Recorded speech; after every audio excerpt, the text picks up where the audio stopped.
A sunny South Florida morning. Researchers and divers get their final briefing. They grow fast. So a year from today, we're going to have these healthy, complex populations of elkhorn coral at a site that lost this type of species years and years ago. They are heading here beneath the waves just offshore from Miami. This is Florida's coral reef, the only barrier reef in the continental United States and the third largest in the world. It stretches some 580 kilometers from north of Palm Beach to the dry Tortugas, west of Key West. But the reef, born 10,000 years ago at the end of the Ice Age, is in trouble. Big trouble. It's pretty bleak. I can't lie to you that we've seen coral decline an exorbitant amount to the point where we're at near collapse. A vast majority of the living coral has been lost in just the past 30 years. That's all it's taken to destroy what took 10,000 years to grow.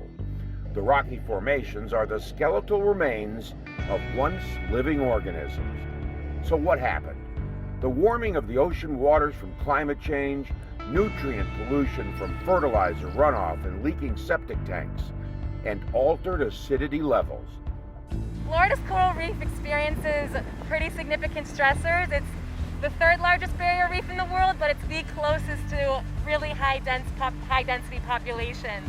And there's so much nutrient pollution that runs off from the coast. We have huge ports being built, and this dredging activity drops sediment on the reef and is potentially causing coral disease.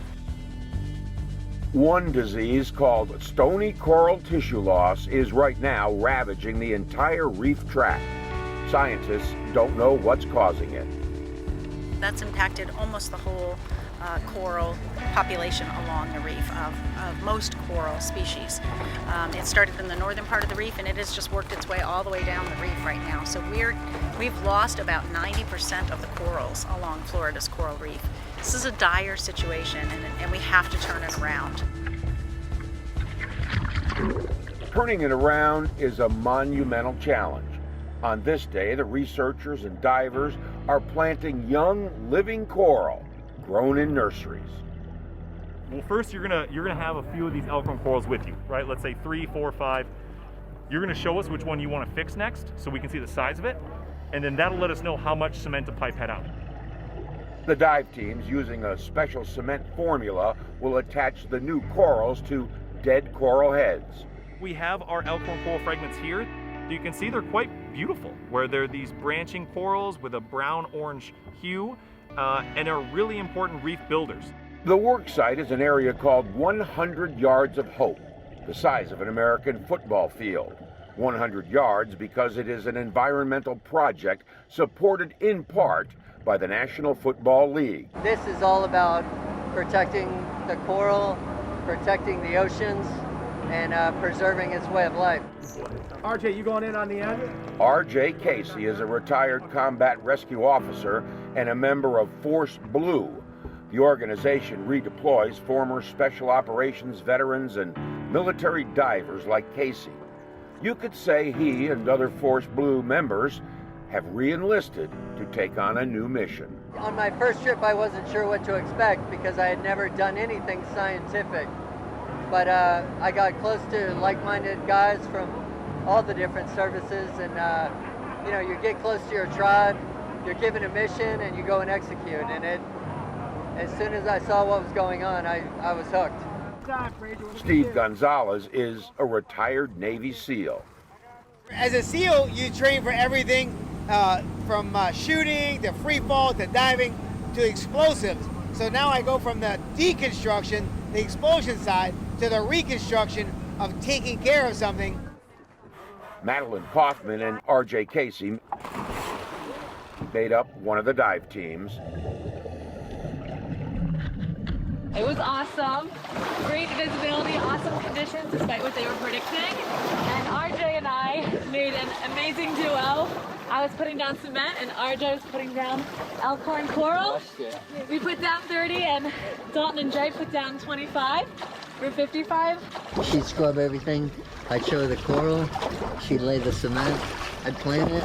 We can restore corals that are heavily degraded then that gives us a lot of confidence in other reefs around the world that might not be at this dire state. So it's important that we're at ground zero and that we fight here, because if we can show success in this spot, others are definitely going to have hope for theirs. The work being done in Florida is being watched closely by environmental and marine scientists everywhere there is a coral reef. Turn pulling you, or you go steady there? In 2017, we visited the Belize Reef. The second largest in the world. What are we looking at there? There where the wave is breaking along the reef, that's the reef, Chris. It's in much better shape than Florida's reef, but it still shows signs of stress primarily from climate change. The warmer waters leading to what's called coral bleaching. The corals turn completely white and become less resilient to disease. Since 1998, scientists say 40% of the reef has sustained some damage. The Great Barrier Reef off Australia is struggling as well from coral bleaching events caused by climate change. The 100 Yards of Hope project off Miami is one of many reef restoration projects here. Organizations are working feverishly to stop the downward spiral of Florida's reef.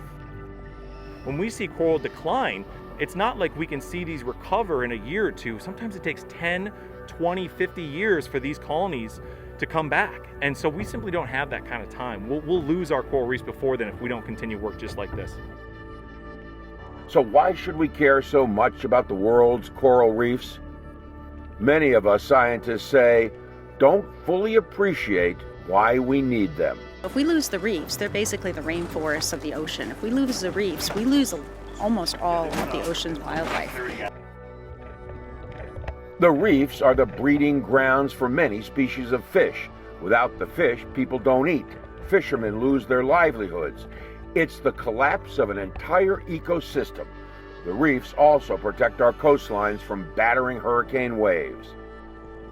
Planting the coral is pretty much the final step in the process. So how do you get there? Well, you get there from here.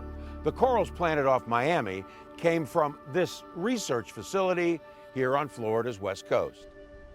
This is the Florida Aquarium's Center for Conservation in Apollo Beach. Tanks with temperature-controlled and constantly flowing water are filled with thousands of baby corals. This is a coral nursery.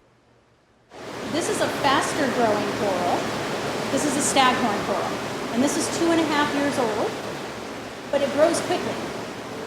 So this one is the same species, but it's 3.5 years old. So in 1 year, it goes from that to that. Yep. Amazing. And the work being done here is cutting-edge science. So the question is, okay, where do you get them from? Where do you get that tissue from? And they come from coral spawning events. These corals were actually raised right here at the Center for Conservation. Their parents live upstairs in our coral spawning lab. And what spawning is just their way of reproduction.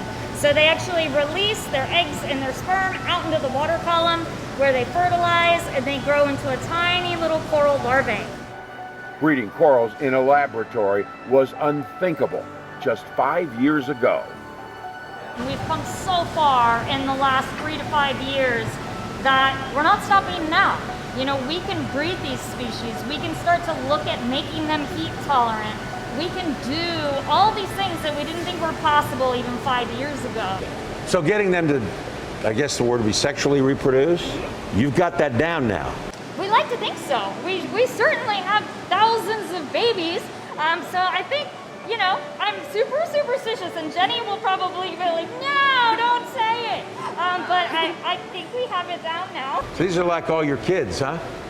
That's a heck of a brood you got there. I don't actually have any human children, and I think that I do like invest all of that nurturing part of me into these thousands of corals. And when they go out to the ocean, I say it's like watching my kids go off to college. Inducing spawning in a laboratory setting has never been done before with Atlantic corals.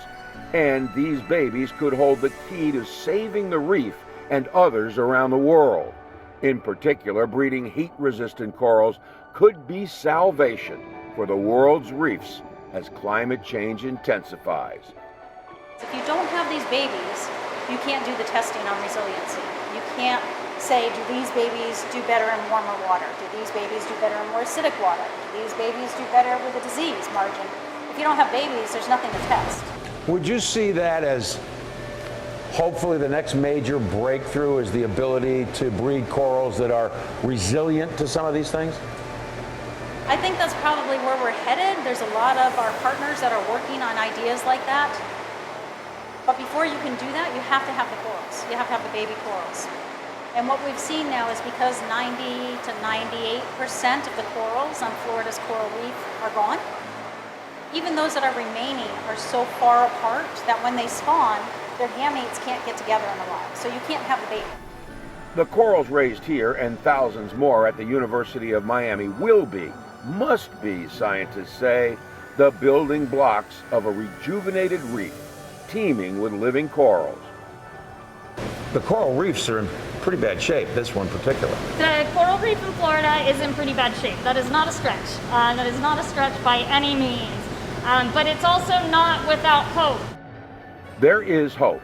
Reef science, reef restoration, coral breeding have made major advances in less than a decade. They are the promise of tomorrow. If these advances can save Florida's coral reef, then indeed there is hope.